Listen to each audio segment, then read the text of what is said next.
2 सितंबर 2025। पहला पाठ। थिस्सलुनीकियों के नाम संत पौलुस का पहला पत्र, अध्याय 5, पद संख्याएं 1 से 6, 9 से 11। भाइयों, आप लोग भली भांति जानते हैं कि प्रभु का दिन रात के चोर की तरह आएगा। इसलिए इसके निश्चित समय के विषय में आपको कुछ लिखने की कोई ज़रूरत नहीं। जब लोग यह कहेंगे अब तो शांति और सुरक्षा है, तभी विनाश गर्भवती पर प्रसव पीड़ा की तरह उन पर अचानक आ पड़ेगा और वे उससे नहीं बच सकेंगे।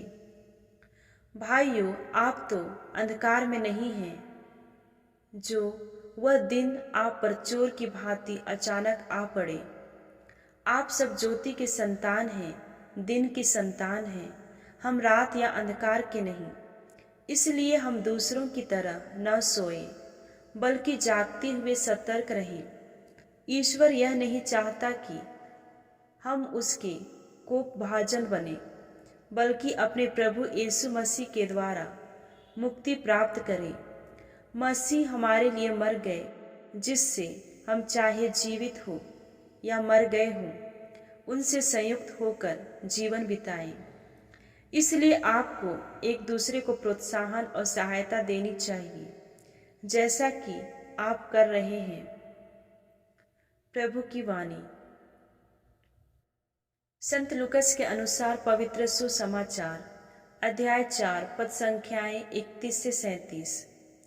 यीशु गलीलिया के कफरनाहुम नगर आए और विश्राम के दिन लोगों को शिक्षा दिया करते थे। लोग उनकी शिक्षा सुनकर अचंभे में पड़ जाते थे, क्योंकि वह अधिकार के साथ बोलते थे। सभागृह में एक मनुष्य था जो अशुद्ध आत्मा के वश में था। वह ऊंचे स्वर से चिल्ला उठा, यीशु नाजरी, हमसे आपको क्या? आप हमारा सर्वनाश करने आए हैं। मैं जानता हूं कि आप कौन हैं, ईश्वर के भेजे हुए परम पावन पुरुष। यीशु ने यह कहकर उसे डांटा, चुप रह, इस मनुष्य में से बाहर निकल जा।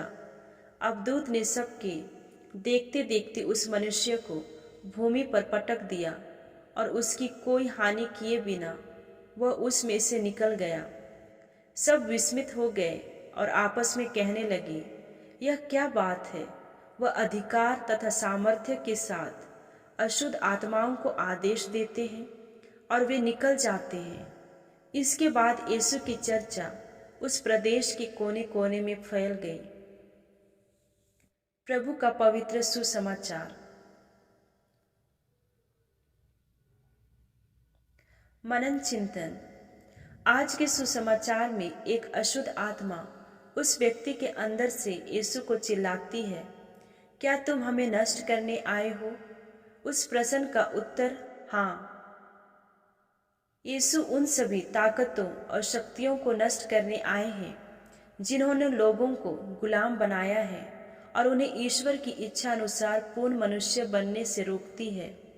हम अक्सर यीशु के मिशन को विनाशकारी मिशन नहीं मानते। हम उन्हें विनाशक के बजाय एक उद्धारकर्ता के रूप में देखते हैं और यह एक सही समझ है। फिर भी वे दोनों थे, बचने वाले और नष्ट करने वाले। उनके लिए लोगों को बचाने के लिए कुछ वास्तविकता को नष्ट करना जरूरी है। यीशु जानते थे कि उनका संघर्ष दुष्ट की शक्तियों से था। शैतानी ताकतें वे ताकतें हैं जो मनुष्य के संपूर्ण विनाश में सदा लगी रहती है और यीशु के लिए ऐसी ताकतों को नष्ट करना जरूरी था। सभागृह में लोगों ने यीशु को एक ऐसे व्यक्ति के रूप में देखा जिनके पास जीवन देने और मृत्यु को हारने का अधिकार है। यही वह अधिकार और शक्ति है जिसे पुनर्जीवित प्रभु हम सभी के साथ साझा करना चाहते हैं, ताकि हम बदले में जीवन में दुनिया में उनके जीवन देने वाले कार्य में हिस्सा ले सकें। एक ऐसा कार्य जो समय के अंत तक जारी रहता है।